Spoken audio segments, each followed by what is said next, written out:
Performing Arts Scriptogram Productions have the honor to receive you. Before we begin our show, let's acknowledge the land on which we stand. This venue is situated on the ancestral lands of the Anishinaabe, Innuit, Anisimenuk, Dakota Oyate, and Dene peoples, as well as on the national homeland of the Red River Métis.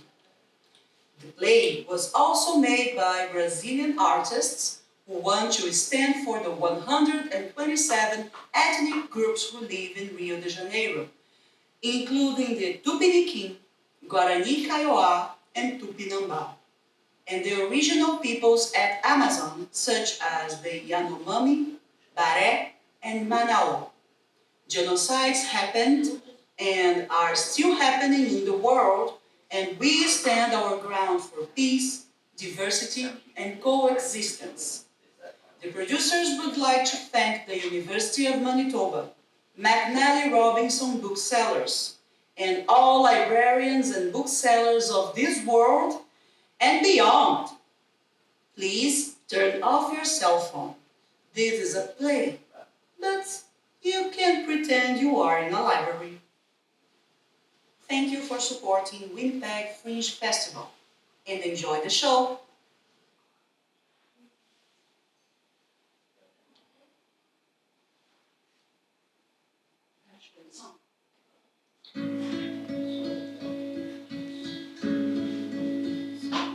Quando Cabral descobriu no Brasil o caminho das Índias, falou a peruas para caminhar, escrever para o rei.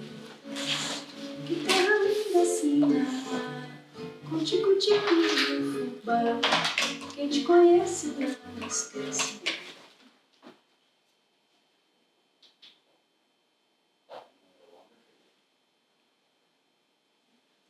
Oh! Hello there. Yeah, one moment, please. Is it this page? Yes. Trigger warning. If you happen to be someone who finds it challenging to resist the temptation of purchasing books, this play might exacerbate your situation. But fret not, for I share the same affinity. And to my fellow bookworms out there, fear not, for I sail in the same boat as you. Also, quick note. There's no need to jot down any of the titles mentioned here today. You can always check out our Instagram for that. Our story begins with a very simple question posed to a librarian, or perhaps a bibliophile. What is your favorite book? Just take a moment to ponder your answer to this query. Now, some folks will readily proclaim their favorites, holding it up for all to see. But others keep their favorites close to their hearts. Now, as for me, my favorite book is actually...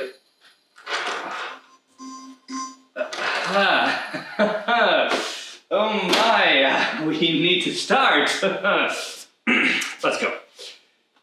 My name is Manuel. And for the duration of this play, I will be your friendly neighborhood bookseller. But do not act surprised if I all of a sudden transform into a librarian or librarianist. Although I am also a Capricorn, you know, versatility. I can also be a customer too because, well, none of our actual customers accepted being in this play for the humble payment we offered. I can't buy a book with that, they said. Sometimes I'm going to be someone else. There's a notable coincidence between a librarian and a bookseller. It's in here, I think. Yes. They both work with knowledge and the written word in a library or a bookstore, respectively. Obviously. But here's the kicker.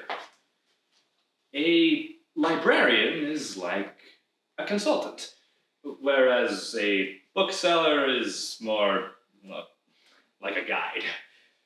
Even if the librarians aren't always the most warm, kind, gentle people, you still have to respect them. But, you know, a healthy dose of fear, not like a customer going up to them all like,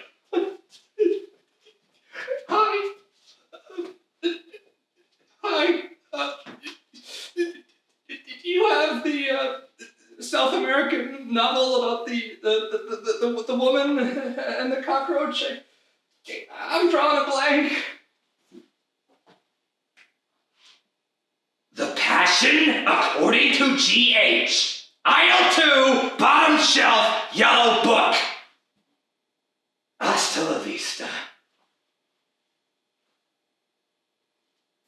But an unkind bookseller, on the other hand, is more like a guide who makes you wish you had a compass and map. Hi, I'm looking for books about travels here.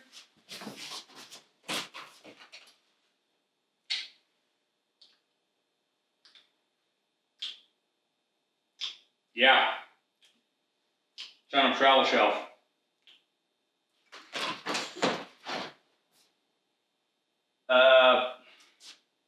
Okay, I think I've seen it. A good librarian or bookstore clerk, he needs not only patience, but perspicacity, and also sometimes luck. So, you don't remember the name of the book? Or the author? Oh, but it was a hardcover. Green. For children. Did you take a look at our Robert Munch shelf yet? Is this what you're looking for?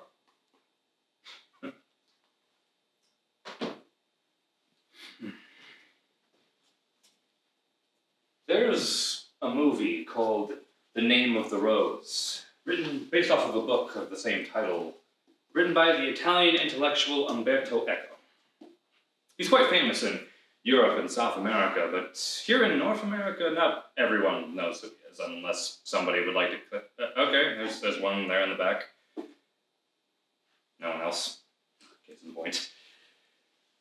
Sadly, as she may know, he died in 2016.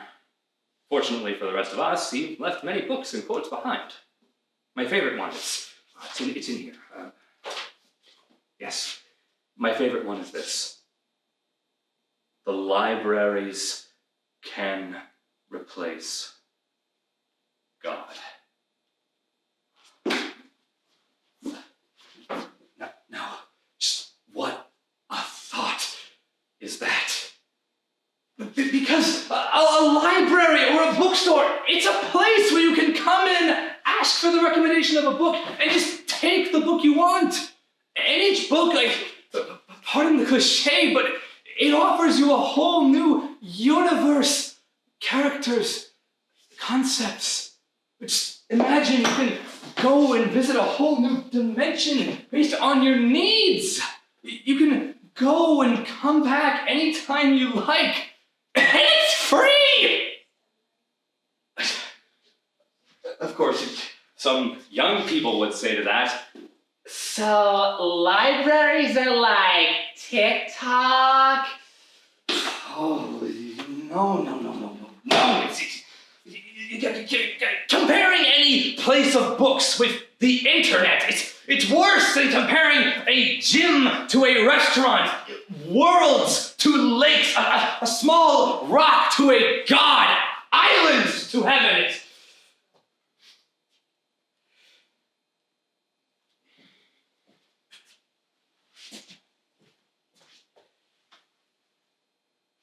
Actually, they're more like a mix of Google, blogs, and all of the internet if we want to delve into this, but with one key difference. A video or a meme, it presents you with something to see.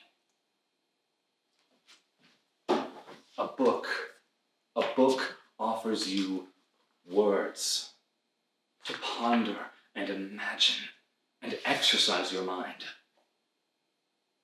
Another author named Jorge Luis Borges, he once described the man as the imperfect librarian. We, the human beings, are so imperfect compared to any place full of books. Maybe it's we who are the fictions, the little NPCs in a role-playing game session. And God, as the game master. But at the same time, for Hess, he also once said, "I have always imagined that paradise would be a kind of library." I'm sorry, it's like, can you just imagine libraries as heaven? And does that make like each librarian an angel? Or maybe it's archangel? Or perhaps each librarian is a god itself?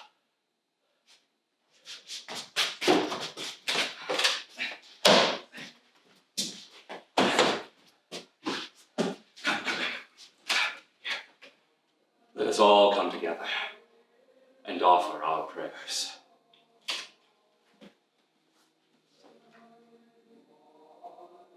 Our Father, or librarian in heaven, bookmarked be your name. Your shelf come, your books be intact, in a library or a bookstore, as in heaven. Give us this day our daily chapter. Forgive me the books I did not return, as we forgive those who return our books ripped. Lead us not into those expensive streamings, but deliver us from evil. And Bezos delivery too. For my gift cards, the power and the library card are yours forever and ever. Amen.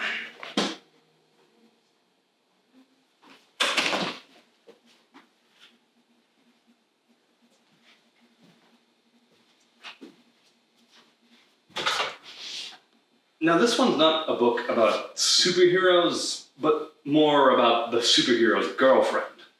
Or, I mean, well, spoiler alert, the former girlfriend of a superhero. It was actually very funny and different compared to most comic books or one of those movies where you could tell the end from the trailer. She wrote a whole series of books like this. And no, I haven't read them all yet, but I do intend to. Is it my favorite book? That came early. Right. Where was I? No. Right. But if a library can replace God, what is a bookstore? I like to think of bookstores as nurseries for books. See, they're born in a little publishing house, but they gotta come to a maternity ward of sorts before they're ready for our shelves. In The Bluebird, a play by Maurice Maeterlinck, there exists a place where children who aren't born yet become as anxious as books newly arrived to a shelf, waiting to be bought and read, to fulfill their purpose. But in a library, we have a difference.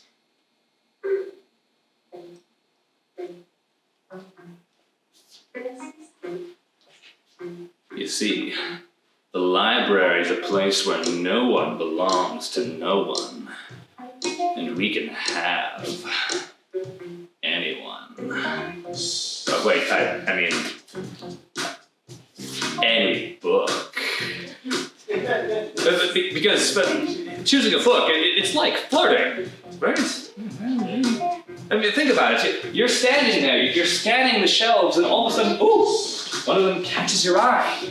Just like you're drawn in by a smile, style, or energy. But here's the thing. Just as a book might not live up to its cover, people are not always as they seem. It's all about being open to surprises and seeing where things will lead you. You start reading and you realize, oh, this book is not quite your cup of tea. Well, it works the same way with flirting. You're talking and then you suddenly realize, well, you're not quite clicking as you thought you might. Hey there. All happy families are alike. As Gregor Samsa woke one morning from uneasy dreams, he suddenly found himself transformed into a gigantic insect.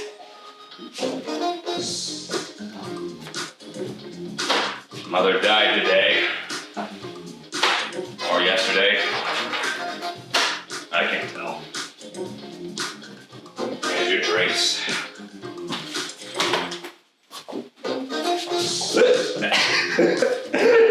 Now, to the first worm to gnaw at the cold flesh of my cadaver.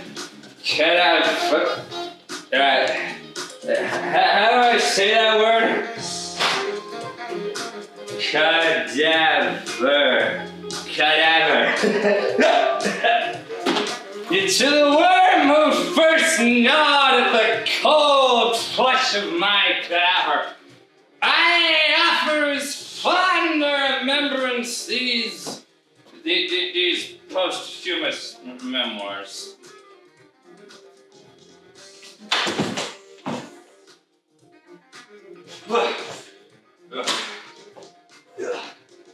So, how does one describe Artemis Fowl? Various psychiatrists have tried and failed. So it was that queer, sultry summer, the summer they electrocuted the Rosenbergs? And I had no idea what I was doing in New York. You use it as many times as you like, and you trade it in for another. There's no hurt feelings. It's not quite a temple, but more so like a house party where we can't make any noise.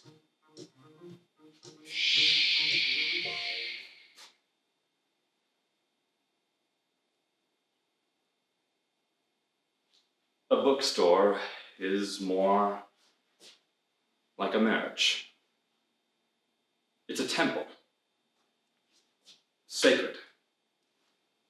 In the future, you won't even be able to buy any book without proving your reasons first. Hi, can I get this one, please? No. Just what are your intentions with this book? Because buying a book is a very serious thing. There's a special place in hell for anyone who buys a book and never reads it, or worse, just so much worse. It's just damaging a book in a bookstore.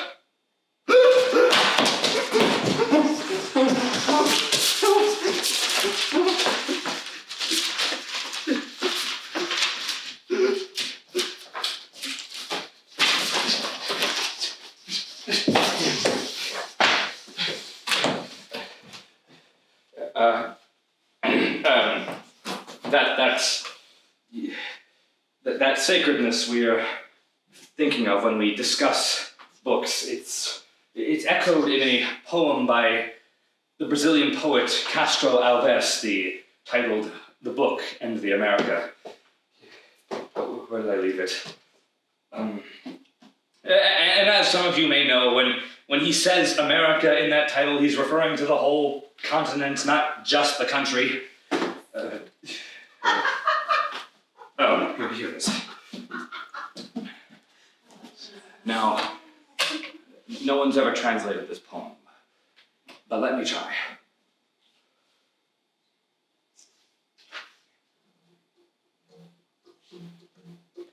Oh, blessed be the one who sows books overflowing, and prompts the people to think. The book, into the soul it dives, is seed that makes the palm rise, is rain that forms the sea's brink.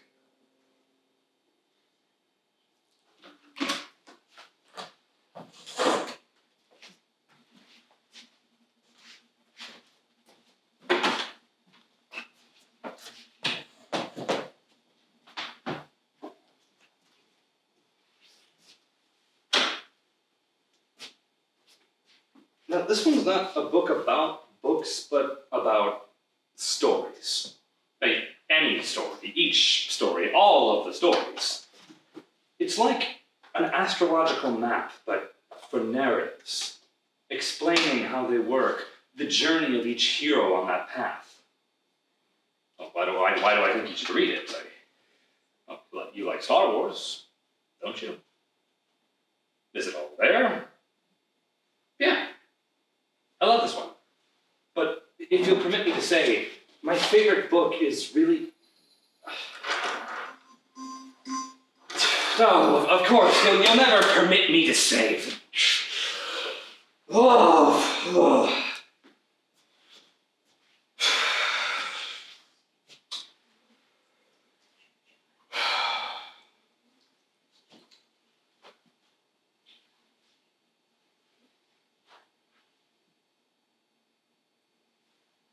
I had introduced myself as Manuel. Manuel is an interesting name. It comes from Emmanuel, meaning with us, the Emmanuel part, and the L, meaning God. Since that time, a book is like a travel gate where an author talks to a reader. To the very minute he is writing, to the moment someone else is reading. This makes any place full of books a crossroads of travel gates. And if you like time travel stories, you can always remember someone inevitably becoming lost at some point of the past or the future. Just as we invariably lose ourselves in a good book and forget about everything else. And this is why we need libraries to become safe and comfortable if we lose ourselves in stories.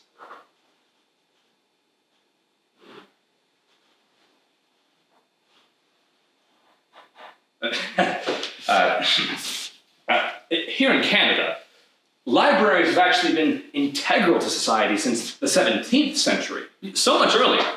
Initially established by immigrants and Jesuits, they evolved into public institutions by the 19th century. The Montreal Library in 1796 and Niagara's in 1800 were just the beginning. Like today, over 150 library associations exist, from national to local levels. The first was the Ontario Library Association, established in 1900. The Manitoban here dates from 1936, and the Saskatchewanian from 1942. 65 years later, the Millennial Library, my personal favorite, was founded. Well, actually, it was originally known as the Centennial Library back when it was founded in 1977. Still my favorite millennial, for sure. And it's still there. And never will it die. But talking about dying. Talking about dying. Here in Canada, people use 3 common styles of citation. You have MLA, APA, and Chicago. But back in Brazil, we have our own. ABNT. Do you know why? If you sometimes don't understand why it's interesting to learn a new language or culture sometimes, think about this. Brazil is the country with the highest amount of what we can call spiritists. It's a religion that believes in ghosts, superpowers, and aliens. I'm serious. And maybe because of that, the ABNT has guidelines for something that the others do not predict. How to quote a spirit in Brazil. So next time you pick a book and you see these long codes of numbers and letters, just remember, it's not just words on paper. It's a reflection of our history, beliefs, and our imagination.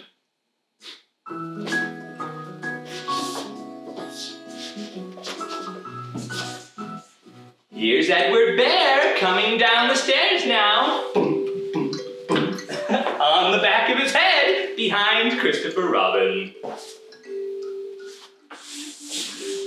Oh, Alice was getting so dreadfully tired of sitting next to her sister on the bank and of having absolutely nothing to do.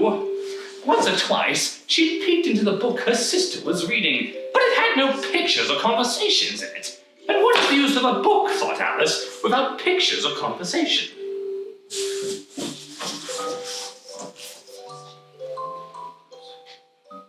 All children, except one, grow up.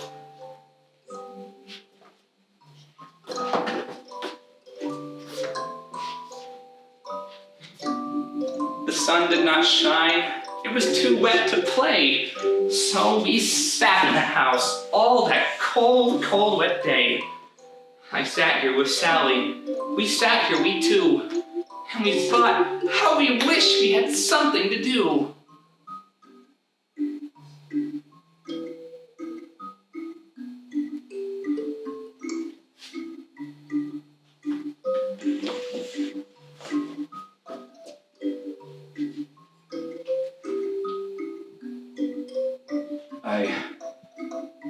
I need to find a place to hide my desires. I'm not talking about like a thin, tiny desire like eating ice cream all the time or leaving math class or buying new shoes because I can't stand mine anymore. I want everyone to see that. I don't care in the slightest. But the others, the ones that suddenly grow and gain weight over time, I don't want to show them anymore. No way. I don't even know which one scares me the most. Sometimes I think it's the desire to grow up and stop being a child. Other times I think it's the desire to have been born a boy instead of a girl. But today, I'm thinking it's the desire to write.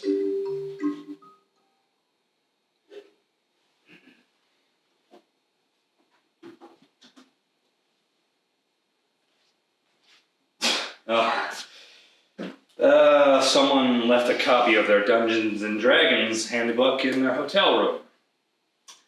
In North Korea. Yeah, this one starts like that.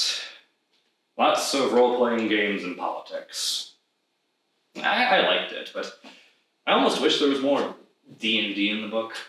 It felt almost like I was reading a new George Orwell novel. It's very dystopian, much like his writing. Is it my favorite book? No, it's just a good book. My favorite book is...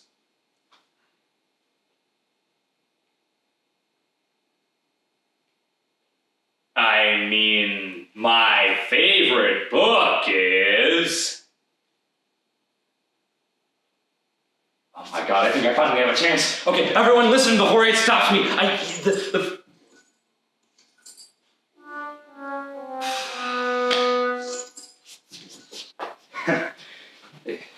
I always remember there was a time where an elderly woman came into the bookstore, just a very serious way about her.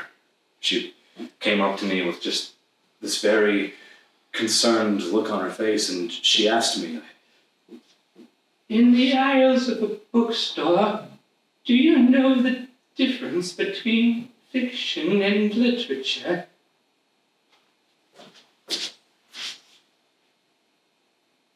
I answered it. I have no idea. She seemed relieved. No! Shush!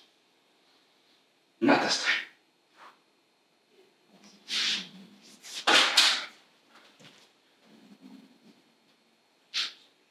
There's something profoundly memorable about this book. I mean, it's exactly what 100 years of solitude is all about. Memory. When we follow Ursula through her journey of 100 years of her family's history, are the members of her family a metaphor for greater Latin America? Perhaps not. I choose to see them more as consequences than causes, more reflections than metaphors.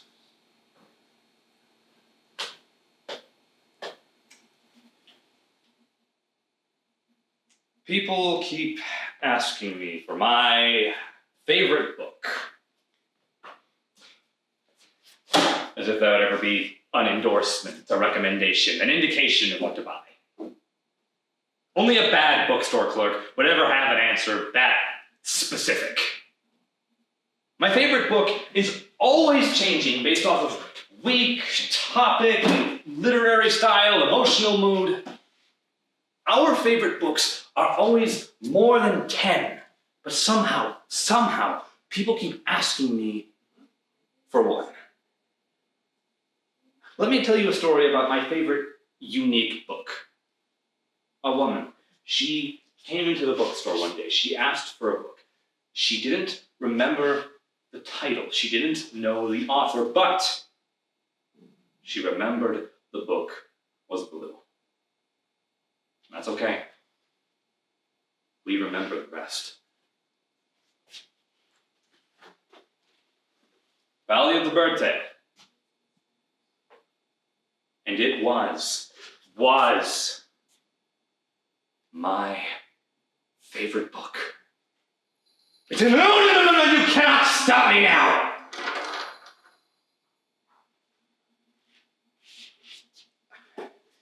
It was my favorite book at that minute. Because the favorite book of any librarian or bookstore clerk is always the one you find them with. We love it when you accept a recommendation, and the best day of the job is always when a customer comes back and says, I love this book. I actually saw a couple on my first date here once. They were both about 70 years old. He didn't buy anything, but she... she bought a book titled Like a Goddess. I smiled. He smiled. But who do you think smiled more? I swear that book exists.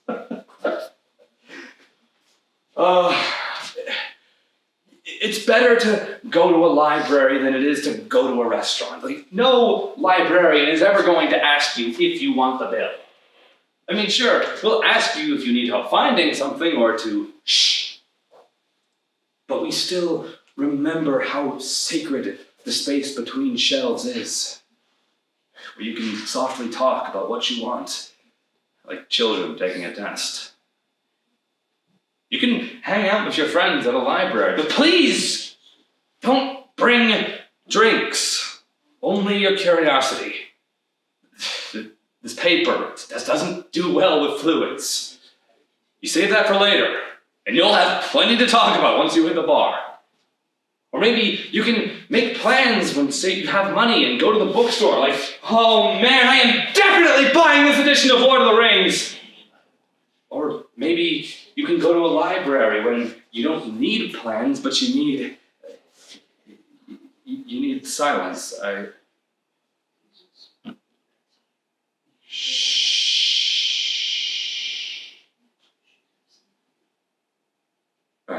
I'm sorry. I'm looking for books about loneliness. Excuse me.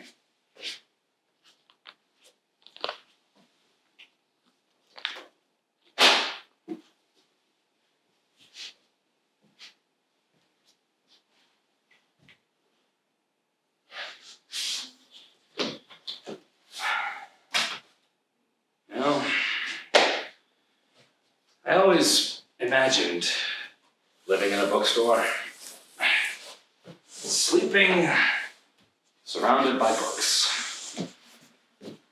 My pillow would be something from George R. R. Martin or Bernard Cornwell, and my blanket would be all the books that I'd read in the last 7 days. So that way, if it ever got cold at night, I would have to plan, focus, and read to stay warm. Read to stay warm. Read to stay warm.